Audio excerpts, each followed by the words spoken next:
За надад хууль тогтоомжийн биелэл засгийн газрын үйл ажиллагааны хөтөлбөртэй холбоотой хоёр асуулт байгаа. Дараа нь тодруулахтай төсөвтэй холбоотой хоёр асуултыг тодруулъя. За 2024-өөс 28 оны засгийн газрын үйл ажиллагааны хөтөлбөрт хөгжлийн бэрхшээлтэй хүнийг үйлдэлийн чадамжийг олон улсын жишгээр үнэлнэ гэдэг ийм төлөв орсон ба.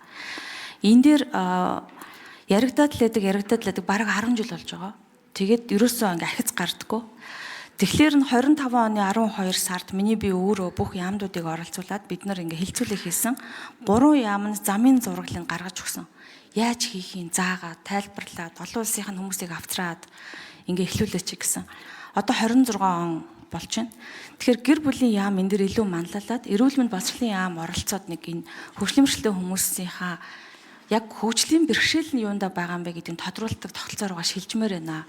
Энэ дээр ямар одоо ажил ямар шатнд явж байгаа талаар мэдээлэл хүсэж байна.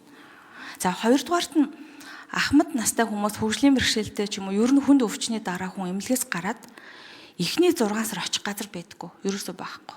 Совиллууд бол тийм хүнд нөхцөл хүлээж авахгүй амь насны эрсдэлтэй гэдэг эрүүл мэндийн хувьд. Тэгэхээр энэ хүмүүсийг очих газар одоо хэрэгтэй байгаа даа. Тэгэхээр энийг бид нар яаж зохицуулах ёстой юм бэ? Энэ дээр уул нь бол бид нар 5 жилийн төлөвлөгөөнд сэргээн засах одоо тусламж үйлчлэгийг олшруулна гэж ярьчаад байгаа.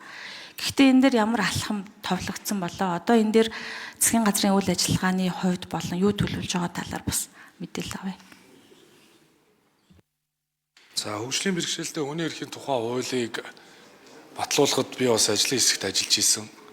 За өөрөө бол одоо 6 жил сонгоо харахын дүүрэгтэр гэр бүлийнхаа одоо санаачлах санхүүжилтээр хөгжлийн бэрхшээлтэй хүүхдүүд зориулсан Тэмүүжингийн андууд гэж цэцэрлэгийг ажиллуулж хөгжлийн бэрхшээлтэй иргэдийнхаа жаргал зовлон дотор бас би нэг 6 жил ажиллаж амьдэрсэн хүн.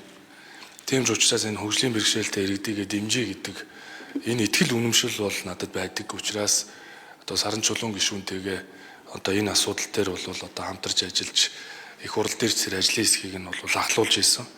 Хөгжлийн бэрхшээлтэй иргэдийг дэмжих ажлын байрыг нэмэгдүүлэхэд бол би төсвийн бодлого чиглүүлнэ гэдгийг бас танд хариуцлагатай хэлье. Азийн хөгжлийн банкны 96 тэрбумын нэг санхүүжилт байгаа юм билээ. Түүнийг бодиттой хэрэгжүүлэхэд ялангуяа тэр Дорнодтой Улаанбаатар Дархан гэд хэд хэдэн газар байгаа юм билээ. Тэгэхэд энэ барилга байшинг бариулахад бол би онцгойлон бас анхаарна. Дээрэс нь улсын хэмжээнд барилга байшинг барихад одоо энэ хөгжлийн бэрхшээлтэй иргэдэд зориулсан стандартыг нэвтрүүлэх шаардлагыг бол үргэлж шахаж бас шаардна. Аймаг орон нутагт бол одоо үүнийг дэмжлэг үзүүлж бол ажиллана. За тийм мэдээж энэ асуудлуудыг гэр бүл нийгмийн хөдөлмөр нийгэм хамгааллын яам, за мөн эрүүл мэндийн яам одоо санхүүжилтийг нь тодорхой болгоход одоо анхаараараа гэдэг одоо би тодорхой чиглэлийг өгж төлөвлөгөө гаргаж бол бас ажиллаулна гэдэг хэлээ. За отгоны саран чулуун гишүүн нэмэлт 1 минут.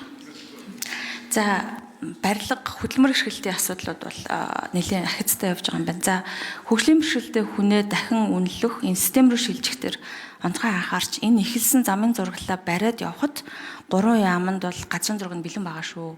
Энэ дээр ажил хэрэг болох хэрэгтэй байгаа. За хоёрдугаар асуудлыг хэлье. Улсын төсвийн асуудал байгаа.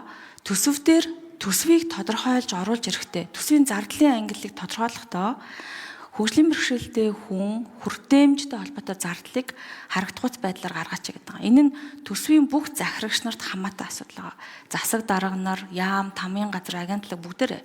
Энэ нь зөвхөн хөгжлийн бэрхшээлтэй хүнийг ажилд авсан тухай асуудал бас биш байгаа. Орчноо хүртээмжтэй болгох, мэдээлэл хүртээмжтэй болгох. Одоо та бүхэн ярьж байгаа яриаг хүртэл доогуур нь хадмалтай болгоод хүмүүст хүрэх асуудлууд энэ төр зардал тусмаар байгаа байхгүй. Тэгэхээр энэ талаар би саналыг сангийн яамд удаа дараа бас тавьсан байгаа. Энэ ажил дээр өнөөдөр ямар ахиц гаргах вэ? Ер нь Ерөнхийдөө хариулъя. За та бидний баталсан төсөв дээр нэг 49 тэрбум төгрөг Азийн хөгжлийн банкны зээл таны Японы сангийн тусламж гэдэг нэг хэд хэдэн төсөв бол байгаа юм байлээ.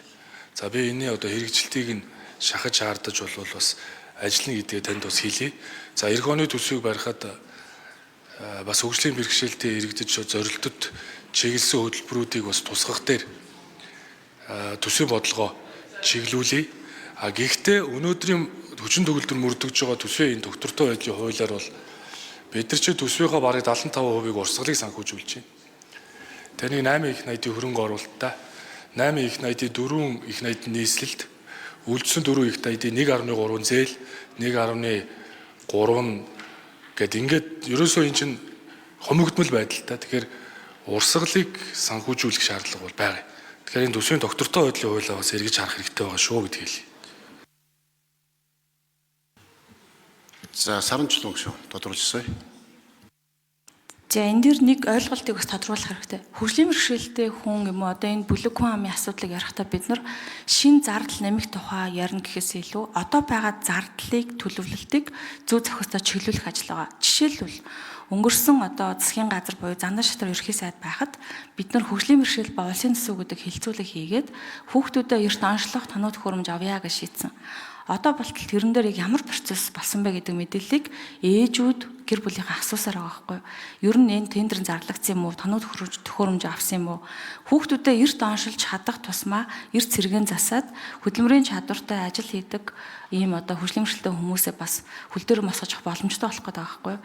Дээрэс нь гадагшаа явж имжлэгээ хайдаг, хандив гуудаг нөхцөл бас буурах гэдэг юм л да. Тэгэхээр энэ дээр бас мэдээлэл явцсыг бас авъя. За ерөнхийдөө хариулъя. За энэ төсвийн зарим ангиллыг шинжилэн батлах тухай сангийн сайдын бас тушаал байдаг. Тэгээ тушаал батлагдсан. Тэр зарлагын ангиллаар нь бол хөгжлийн бэрхшээлтэй үнд үзүүлэх үйлчлэгээ гэсэн арга хэмжээг бол энд нь тусгаад тэг явж байгаа. Тэгэхээр энэ арга хэмжээнийхэн дотор бол таны хэлж байгаа одоо гол бодлого үйл ажиллагаануудыг бас тусгаж ажиллая. Хөгжлийн бэрхшээлтэй иргэн төрийн байгууллагад очиж үйлчлэлтэй авахтай холбогдуулсан тусгаалan шаарддаг үйлчлэгээний зардлыг одоо тодорхой болгож төлөвлөе. Тэгээ ингээд одоо Зандан шатар ерхий сайдын үеэс эхлүүлсэн ажлыг одоо та бид хамтдаа үргэлжлүүлэхэд би бас нээлттэй байна гэдгийг хэлье. За баярлалаа. Отгоны Саран Чулуун гүшүүнд баярлалаа. Улсын хурлд холонхын бүлгийн гишүүд асуулт асууж хариулт авч дууслаа. Цагтаа бүгд багтлаа.